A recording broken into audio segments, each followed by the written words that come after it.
함께 기도하심으로 9월 10일 화요일 매일 예배 시작하겠습니다. 기도합니다. 거룩하신 하나님 감사합니다. 오늘도 하나님께서 우리와 함께 하시니 오늘도 우리의 삶에 기쁨과 감사가 넘치기를 간절히 원합니다. 하나님, 우리가 항상 주님을 예배할 때마다 우리의 심령에 기쁨이 있습니까? 감사함이 있습니까? 구원의 감격이 있습니까? 하나님, 이러한 모든 것은 우리가 느끼는 인간적인 감정이 아니고 우리가 하나님의 은혜를 기뻐하고 감사할 수 있는 것은 우리가 영원히 죽을 수밖에 없었는데 우리가 주님의 십자가의 대속에 피 흘려 죽으심을 통하여서 우리가 값없이 구원의 은혜를 받았기 때문에 그렇습니다. 하나님 감사합니다. 감사합니다. 그리고 이런 구원의 감격을 가지고 살아갈 때에 우리가 세상의 복이나 영화를 누리는 것보다 하나님께서 나와 함께 하시고 하나님께서 나의 삶의 주인이 되신 것이 가장 감사한 고백이 우리 가운데 매일매일 고백되어지기를 간절히 원합니다. 우리가 매일 예배를 통하여서 한량없는 은혜를 우리가 누리게 허락하여 주시고 정말 말씀을 통하여서 우리가 성령으로 충만하고 말씀으로 충만하고 하나님의 선하시고 기뻐하시고 온전하신 뜻을 우리가 분별하고 함께 우리가 이 일을 위하여 수고하는 데에 우리의 헌신과 우리의 노력을 아끼지 않도록 하나님 우리의 믿음을 붙잡아 주시옵소서.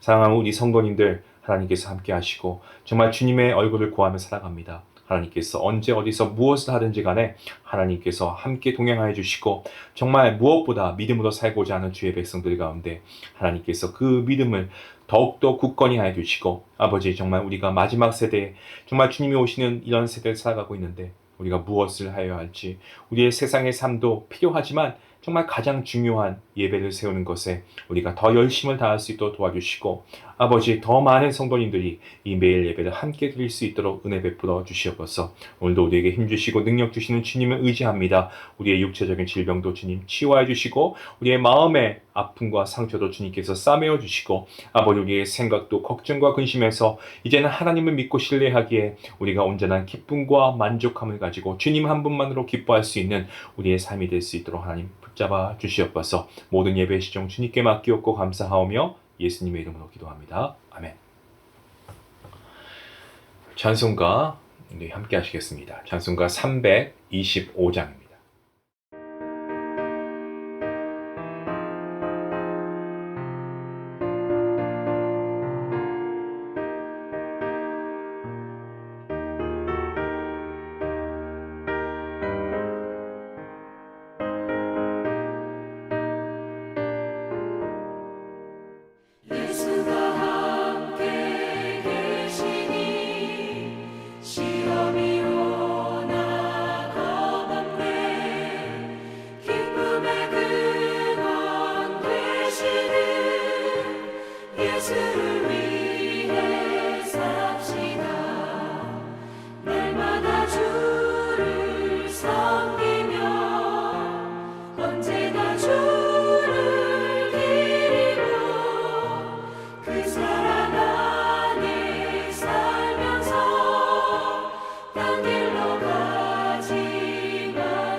그 사랑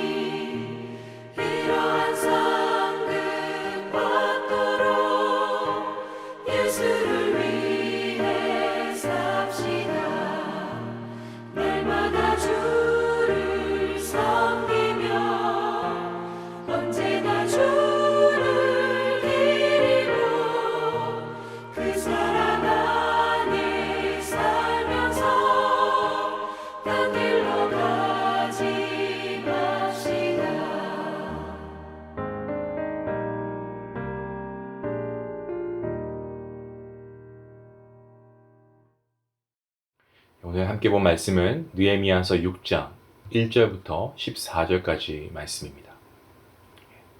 우리 함께 말씀을 읽도록 하겠습니다. 1절부터 함께 봅니다. 산발락과 도비아와 아라비아 사람 게셈과 그 나머지 우리의 원수들이 내가 성벽을 건축하여 허물어진 틈을 남기지 아니하였다 함을 들었는데 그때는 내가 아직 성문에 문짝을 달지 못한 때였더라. 산발락과 게셈이 내게 사람을 보내어 이르기를 오라 우리가 오노평지 한촌에서 서로 만나자 하니 실상은 나를 해하고자 함이었더라. 내가 곧 그들에게 사자들을 보내어 이르기를 내가 이제 큰 역사를 하니 내려가지 못하겠노라. 어찌하여 역사를 중지하게 하고 너희에게로 내려가겠느냐 하며 그들이 4번이나 이같이 내게 사람을 보내되 나는 꼭 같이 대답하였더니 산발랏이 5번째는 그 종자의 손에 봉하지 않은 편지를 들려 내게 보냈는데 그 글에 이르기를 이방 중에도 소문이 있고 가스무도 말하기를 너와 유다 사람들이 모반하려 하여 성벽을 건축한다 하나니 내가 그 말과 같이 왕이 되려 하는도다.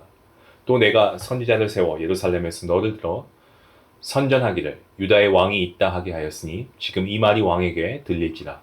그런즉 너는 이제 오라 함께 의논하자 하였기로 내가 사람을 보내어 그에게 이르기를 내가 말한 바 이런 일은 없는 일이요 내 마음에서 지어낸 것이다 하였나니. 이는 그들이 다 우리를 두렵게 하고자 하여 말하기를 그들의 손이 피곤하여 역사를 중지하고 이루지 못하리라미라.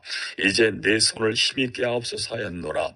이후에 무에다벨의 손자 들라의 아들 수마야가 두문불출하기로 내가 그 집에 가니 그가 이르기를 그들이 너를 죽이러 올 터이니 우리가 하나님의 전으로 가서 외소 안에 머물고 그 문을 닫자. 저들이 반드시 밤에 와서 너를 죽이리라 하기로 내가 이르기를 나 같은 자가 어찌 도망하면 나 같은 몸이면 누가 외소에 들어가서 생명을 보존하겠느냐. 나는 들어가지 않겠노라고. 깨달은즉 그는 하나님께서 보내신 바가 아니라 도비아와 산발렛에게 뇌물을 받고 내게 이런 예언을 함이라. 그들이 뇌물을 준 까닭은 나를 두렵게 하고 이렇게 함으로 범죄하게 하고 악한 말을 지어 나를 비방하려 함이었느니라. 내 하나님이여 도비아와 산발락과 예선지 노아대와 그 남은 선자들 곧 나를 두렵게 하고자 한 자들의 소행을 기억하옵소서 하였노라. 아멘. 오늘 본문 말씀은 느헤미야 개인을 향해서 도전이 되고 있는 그러한 말씀이죠. 지금 그는 계속 어떻습니까? 이스라엘 백성들 안에서도 우리가 5장에서 살펴본 것처럼 내부의 그런 문제들도 있었고요. 백성들 간의 갈등으로 인해서 분쟁이 일어났습니다. 하지만 이것을 가지고 느헤미야는 하나님께 기도했고요. 그리고 하나님께서 주신 그 지혜와 힘으로 문제의 원인을 잘 지혜롭게 극복했습니다. 자, 근데 오늘 본문 앞서 말씀드린 대로 느헤미야 자기 개인 자신을 향해서 도전해오고 있는 그런 부분들이 있는데요. 성벽 재건의 꿈을 다 이루려고 할 때에 영적인 도전이 있습니다. 예수님 믿고 믿음의 삶을 감당하는 성도인 저와 여러분에게도 영적인 도전이 정말 있습니다. 우리 삶의 현장에서 부딪히는 우리가 손을 꼽을 수 없는 수많은 싸움들을 사람이 할 때마다 어떤 경우에는 영적인 그런 싸움들도 있는 것 같아요. 영적인 도전에 대해서 잊지 말아야 할 게 있습니다. 그것은 뭐냐면 바로 예수 그리스도의 생명이 있는 자에게는 끊임없이 여러분 도전이 있다는 거예요. 우리가 믿음에서 떠나서 세속에 깊이 물들어 있으면 이러한 영적 갈등, 도전이 없습니다. 문제가 무엇입니까? 하나님께서 주신 사명과 이런 도전 앞에서 우리가 어떻게 믿음으로 극복할 수 있느냐라는 것이 가장 중요한 우리의 과제이죠. 근데 오늘 말씀을 통해서 우리가 싸워야 할 영적 교훈은 우리가 함께 말씀을 통해서 함께 나누어 보길 원하는데요. 우리 모든 성도는 어떻습니까? 하나님의 은혜로 부름받은 하나님의 백성인 줄로 믿습니다. 그렇다면 우리가 날마다 믿음의 선한 싸움을 싸워서 승리하는 그러한 성도가 되어야 하지 않겠습니까? 우리가 우리 스스로를 사명자라고 우리가 부를 수도 있을 것 같습니다. 왜냐하면 각자에게 주신 하나님의 사명이 다 있기 때문에 그렇습니다. 그렇다면 우리가 이러한 사명자로서 어떻게 해야 되나? 오늘 말씀을 통해서 우리가 함께 살펴보기 원하는데 우리가 3절 말씀을 통해서 깨닫게 되는 게 있습니다. 이러한 우리의 모습, 사명자로서의 우리의 모습은요. 이 세상의 유혹, 사단의 유혹을 우리가 끊을 수 있어야 된다는 거예요. 거절해야 한다는 겁니다. 느헤미야가 성벽을 다 쌓아가고 있다는 소식을 접한 이 산발락과 도비아가 그냥 가만히 관망하고 있지 않습니다. 사람을 보내고요. 그리고 오노평지 한 곳에서 만나자라고 지금 제안을 하고 있습니다. 이제 공사는 마무리되어 가고 있습니다. 이 완공되어 가고 있는 성문에 문짝을 달면 다 완공이 되는 거예요. 마무리가 되게 되는데 이 산발랏 일당들이 음모를 꾸미고 있다는 거죠. 그 음모가 뭡니까? 이 느헤미야를 밖으로 끄집어내서 이스라엘 영토 밖으로 끄집어내서 유인해서 살해하려고 하는 계획을 갖고 있었습니다. 하지만 느헤미야는 이 만남이 자기에게 해가 된다는 사실을 알고 있었고요. 그래서 본문 3절에 내가 곧 그들에게 사자들을 보내어서 이르기를 내가 이제 큰 역사를 하니 내려가지 못하겠다. 이렇게 얘기합니다. 한두 번이 아니었습니다. 보시면 계속해서 4번이나 사람을 보내서 똑같은 요청을 합니다. 4번이나 계속 무산되니까 5번째는 봉하지 않은 편지를 보내옵니다. 6절과 7절에 그 내용이 다 적혀 있죠. 그의 느헤미야가 어떻게 반응합니까? no 하고 거절합니다. 이유가 뭡니까? 산발락과 도비아가 이제 성문에 문짝을 달면 끝인데 하나님의 역사를 방해하고 있다는 게 그게 분명하게 그는 깨달아졌기 때문에 그렇습니다. 그래서 느헤미야는 어떻게 하나님의 역사를 중시하고 너희들을 맛볼 수 있냐? 중지하고 맛볼 수 있냐? 성벽을 재건한 것은 하나님께서 내게 맡겨주신 일인데 하나님의 역사를 쉴 수 있냐? 중단할 수 있냐? 라고 하면서 이 거절을 하고 있습니다. 느헤미야가 첫 번째 음모에 거절하니까 두 번째는 악성 루머를 말해서 공격합니다. 성벽 재건을 느헤미야가 하는데 느헤미야가 성벽 재건하는 이유가 뭐다? 유다 백성들 중에 왕이 되려고 한다고 하죠. 모함하는 겁니다. 그때 느헤미야는 어떻게 합니까? 그가 인격과 삶에 대해서 굉장히 지금 비탄을 받게 될 위기에 처하게 됩니다. 그 말씀이 8절에 있죠. 자신의 정결함과 성실성을 내세워서 일고의 가치도 없다라고 거절해버립니다. 그 이유가 뭡니까? 아직 문짝은 달려지지 않았는데 하나님께서 자신에게 맡겨주신 사명이 끝나지 않았는데 나는 그렇기 때문에 당신들 요구 못 들어준다 이겁니다. 오늘 본문 3절 말씀에 내가 이제 큰 역사를 하니 내려가지 못하겠다라는 말씀이 있죠. 이것은 못하겠다라고 하는 동사, 이거는 강한 부정을 나타내는 절대적인 부정의 의미를 나타내고 있는 말입니다. 그러니까 지금 느헤미야는 어떻습니까? 자기가 감당하고 있는 하나님의 큰 역사를 마치기 전까지는 결코 그 자리를 떠나지 않겠다라고 얘기하고 있는 겁니다. 지금 그들은 성벽 재건 공사를 중지시키기 위해서 음모를 꾸미고 있지 않습니까? 자, 그리고 내려가다라는 이 동사는요, 이 원문을 보시면 히브리어로 야라드라고 하는 단어인데요. 지형이 좀 높은 곳에서 낮은 곳으로 내려간다. 이것을 나타낼 때 사용하는 말입니다. 아브라함이 약속의 땅에 기근이 있을 때 양식을 얻기 위해서 애굽으로 내려갔다라는 단어와 동일한 단어를 사용하고 있습니다.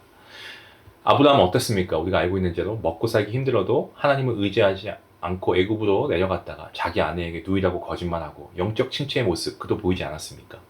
하지만 느헤미야는 어떻습니까? 지금 자기가 감당해야 될 맡아서 해야 될 그런 사명이 있는데 그 사명의 자리를 내려가는 것을 아주 정확하게 그리고 분명하게 거절했습니다. 사랑하는 성도 여러분, 오늘 말씀을 통해서 하나님께서 무엇을 말씀하고 계십니까? 사명자, 저와 여러분 하나님께 받은 사명이 다 있습니다. 이 사명자는요, 끊임없이 세상과 어떤 유혹과 사단의 어떤 미혹에 노라고 거절할 수 있는 그런 담대함이 있어야 됩니다. 부정과 불의가 보이는데 이번 쯤은 괜찮겠지. 지금은 상황이 이러니까 어쩔 수 없어. No, 아닙니다. 이런 것에 거절할 줄 아는 성도가 되어야 합니다. 세금 제대로 내고 이중장부 만들지 말고 진정한 삶을 위해서 거절할 수 있는 용기. 하나님께서 그러한 자의 삶을 형통케 하십니다. 우리가 세상에서 유혹받을 때가 많이 있습니다. 주일날 골프 약속이 참 많이 잡힙니다. 주일날 많이 피곤합니다. 교회 예배, 집에서 드리면 되지. 예배 시간이 훌쩍 지나 녹화된 영상, 그것도 보면서 이것저것 하면서 문자가 오면 문자도 확인하면서 예배를 드리는 게 아니고 예배를 하는 겁니다. 여러분, 이러한 것은 다 미혹입니다. 이러한 유혹에 우리가 정확하게 노할 수 있는 믿음, 이러한 믿음의 대포가 있어야 한다는 겁니다. 거절해야 할 때 거절하십시오. 하나님께서 여러분을 책임져 주십니다. 우리가 삶을 살아갈 때에 하나님께 부름받은 백성이라면 우리가 하나님 나라의 백성이라고 고백하지 않습니까? 우리가 이 세상과 구별된 하나님의 백성들로서 세상의 유혹에 타협하는 자들이 아니고 그 유혹을 우리가 노라고 거절하고 주 예수 그리스도 안에서 우리가 주님만 의지하고 주님 말씀에 네라고 하는 이러한 믿음의 성도들이 될 때에 우리가 이 정말 긴 믿음의 여정, 이 영적인 전쟁터에서 우리가 승리하게 될 줄로 믿습니다. 세상의 유혹에 타협하지 마시고 하나님의 거룩한 백성으로 우리가 하나님 편에서 하나님과 함께 믿음으로 나아갈 수 있기 원합니다. 또한 사명자, 우리가 오늘 말씀 통해서 깨닫게 되는 것은요, 우리에게 두려운 어떤 그런 상황에 처할 때 하나님을 더욱 신뢰하게 된다는 겁니다. 느헤미야를 보시면 이 산발렛이 함께 의논해 보자는 제의에 대해서 이런 지하에 거절합니다. 자신은 하나님 앞에서 왕 앞에서 신실하게 행했기 때문에 거리낄 것이 없다고 합니다.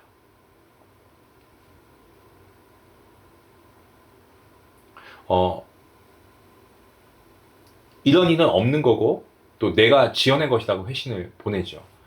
전에 에스라가 성전을 건축할 때에도 당시 방백이었던 이 르홈과 또 서기관 심세가 근거 없는 유언 비어를 퍼뜨려서 이 페르시아 왕에게 보고되어 이 건축 중지 명령을 내린 적이 있습니다.